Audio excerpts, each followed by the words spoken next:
Waka, what's up, and welcome back to the channel for yet another FC Finch Eaglemoss review. And today on the table, we're going to be taking a look at issue number 23, the Nebula class U.S.S. Honshu. That's right, now a lot of people will say, but you reviewed the Nebula a few different times. Yes, I reviewed the XL, I reviewed both of its variants, and this is the Big Mommy, the original Nebula class that we're going to be taking a look at today. So here we have it on the table right here, and of course taking a look at the ship means that we're going to take a look at the magazine. This is going to be like the actual magazine with all the history, because this was the first variant of this ship released. I know we've been to like 3 or 4 variants now, the XL included into that. So here we go. Let's bust out the ship. Let's move the ship back just a smidge and take a look at the magazine. And there we have the magazine, and of course we have the Nebula class U.S.S. Honshu. We can see that it's called the U.S.S. Honshu, NCC 60205, RIP, because of course we know that this ship was destroyed in the episode Walt. So one of my favorite episodes. In fact, I think it's on a lot of top 10 lists for Deep Space Nine. This was the ship that was transporting Gul Dukat to trial or whatnot, and it got attacked by the Gemhead R. It is a Nebula class launched in the 2360s at a warp speed of 9.5 at a length of 442 meters and a crew complement of 750. So there we go. And let's take a look. And of course we have Nebula class designing the ship, introducing the Cardassians on screen. And there we have, of course, our stand instructions. And then we have a nice frontal orthographic view of the Nebula class. It is a Nebula class Utopia Planitia Fleet Yards, is where it was constructed in the 2360s at a length of 442 meters. We just settled this, and a crew of 750, warp 9.6, 8 Type 10 phaser arrays, holy cow, 2 photon torpedo launchers, and several captains. That was Benjamin Maxwell. He, of course, commanded the dome, the sensor dome variant. And then, of course, Shelby, I believe, commanded during Wolf 359, I think. And then Sylvia LaForge and Solak. And then, of course, we have, and I believe Solak was the commander of the crew that was in Take Me Out to the holodeck. And then, of course, we have some nice orthographic shots of the back of the star drive section, the Bassard collector. Look at it staring you in the eye like a death stare. And then, of course, the weapon pod. This is, of course, the weapon pod variant, the original variant, the variant of all variants. And, of course, we have a nice rear view of the Honshu, a bit more detailed than the model itself. The Nebula class was designed for exploration, but it was also often deployed in patrol and combat duties. That's what we call a multi-role ship. We have a nice bottom shot of the Nebula class, very widely reused in TNG and Deep Space Nine. And then, of course, we have a few more shots. We have a Nebula class from the Battle of Sector 001. Then, of course, we have another Nebula class there. Of course, we have Benjamin Maxwell's Nebula class, the U.S.S. Phoenix, which I previously reviewed. I can put the link in the description down below. In fact, I'll put the link to all my Nebula reviews. You can check all of them because we have taken a look at all the variants. This will complete it. And then we have all these orthographic views. Look at that. And yeah, again, this is why you buy these magazines, for these awesome views. And of course, we have some more shots from Deep Space Nine. And then, of course, we have a shot from the end of Generations, the Nebula class. I believe this is the U.S.S. Farragut, RIP. I believe we're notified this is destroyed some point in Deep Space Nine. And then, of course, we have another random Miranda class, and a random, I can almost see the name, but I'm not going to get it that crazy during this review. And then, of course, we have the Battle of Wolf 359. All those damaged ships. And then, of course, we have some sketches of the weapon pod Miranda class. There we have the studio model. And then, of course, we have some up-close shots of the studio model.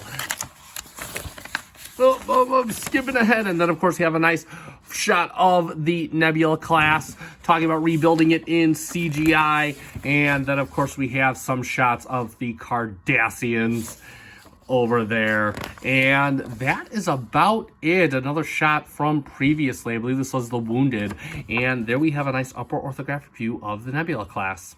Stand instructions are pretty typical, and this was one of the stands I didn't have to glue. You got your square peg, you just plug the peg right in there. This one does hold very firmly, very little wobblage, and then all you're going to do is you're going to plug the Nebula back in right over the nacelle post and the back of the saucer, and it does sit quite firmly. I've never had any issues with this particular particular stand, and that is how the ship will sit. So let's take a look at the Mama Nebula class, the old Nebula class, and straight away, you know, one of my let me raise the camera. One of my peeves with these is I have some issues with my Melbourne, but the nacelle alignment seems dead on this model, and I got this model long ago, so it's been like this has been sitting on the stand. I've always had this model on display, so even I've heard some talk of how the display stands can put some stress on these pylons. I have had no such bad luck. This looks pretty dead on to me, a little bit off, but oh, there we go. Yeah, but yeah, no, that's actually looks dead on. So don't ask me how that moved. I mean, it is a bit wobbly by nature, but there we go. And then of course we have the ship itself. And also this is like my third copy. So for anybody that doesn't know, when this ship came out, this model had a lot of issues with this lining up, but this so far seems to have been my best copy. I think I went through 3 of these models, and Eaglemoss, you know, they just you told them, hey, this model's not correct, and they just kept sending one. So I think I went through 3 of these because at the end of the day, I really like the ship. I want a correct model. But this one seems very correct. So again, we got some nice grilling detail on the top, some venting detail on the weapon pod. It looks really good. In fact, you know, I was talking about how much I love the XL model, which we'll take a look at in our comparisons. But this seems pretty good for its size. You got some Aztecing hidden in here. No panel lining, but you got tons of Aztecing hidden in there on a nice gray. Otherwise, bland paint palette. U.S.S. Honshu, NCC 60205. It's a little wobbly, but again, you can't notice that from 5 feet away. It does have the escape pods embossed. It has a little bit of a window defect right here. They put windows on the, I guess even escape pods need windows too, so you could have it over here. So yeah, a little bit of window defect. I'm not bugged by it. Again, these a lot of these Eaglemoss models were notorious for window misalignments and whatnot, so it is what it is. I still think it looks good. And then of course you have the phaser strip all the way around like that. A little bit of gold padding right here all around. And then, of course, if we move to the bottom, of course, have a lot more coloration down here. We can first see some escape pods and some window detailing. All the windows seem to be okay on the bottom of the star drive section. Got some nice, the deflector dish is painted in a light eggshell blue, and then of course a orange. And then of course, if we see our nacelles, I'm trying to get the, let me flip it upside down so we can have some proper light. And hey, now the star drive section, or the nacelle pylons, are the right side up, because of course we know the Nebula class is basically the star drive section flipped around and all that. You can see some nice transparent plastic for the Bassard collectors and the warp coil area. I am all here for that. Got some nice gold or bronze detail around here. Federation pennant, again, pennants all along. You will never not question what faction this ship belongs to. And you do have some removed extrusions in here for like the 10 forward area, and maybe some docking bays and whatnot. Looking really, really good. Again, just more of that Aztecing detail back here. All these escape pods embossed. All the windows, no window misalignments down here. They all seem to be, since they're on a different level of the saucer than the escape pod, so that seems to be all good. They got some venting detail too here for the Bassard collectors. And then on the bottom of the weapon pod, you can of course see more of that venting detail, which is really cool. You're never going to look under there. And of course, pretty plain Jane back pylon area, nothing to see there. And then of course you have the little detailing on the nacelle pylons, NCC 60205 right there. And overall, pretty solid model for detailing, barring, of course, any of its little imperfections that don't bug me. And for a quick comparison, there it is with the XL U.S.S. Honshu. I'm not going to get too in-depth with this one. If you want to see a more in-depth comparison, you can check out my XL Nebula class review. I'll put a link in the description down below, but here's just to kind of see how different these models are. And if you watch that review, you know that I definitely hail the Honshu as one of the best XLs we've ever gotten. So there you go from the front side, and let me get you one side view. They are both awkward ships to hold, and there you go from the side. You can just see the Honshu devours the Honshu, and there we go for that.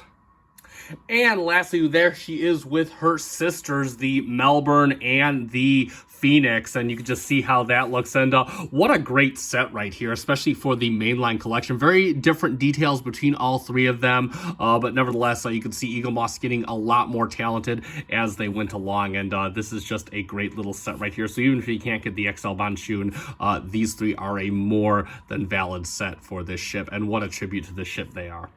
So let's summarize, and there we have it for the Eaglemoss Star Trek Official Starships Collection Nebula Class U.S.S. Honshu. And yeah, overall, for Eaglemoss is one of their earlier attempts, this is okay. Again, it's not crazy on the detail, but it does have it where it counts. Everything looks good. It's got the right amount of transparent plastic to give it that kind of premium touch. All the decals seem appropriately applied for the most part. Granted, should you get one, it may take you a while to find something that has a weapon pod that is correctly aligned to the saucer. I know it took me a while, but other than that, again, that is your mileage may vary kind of thing, so I'm not going to ding the model for that.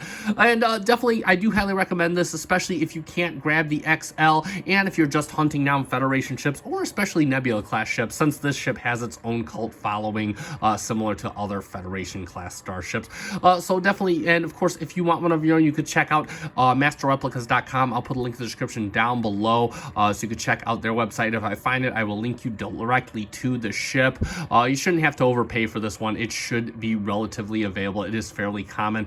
And that being said, that is going to conclude this review. So if you found this review fun and informative, consider hitting that like button down below. I do greatly appreciate it. That helps me out. Also, if you are not yet subscribed, I urge you to consider subscribing to my channel. I do Eaglemoss on a regular basis, a weekly basis at least. It's dwindling down as I'm kind of running out of content. There is more on the way, so don't worry about that, but there's plenty more videos. I'll put a link in the description to my playlist down below.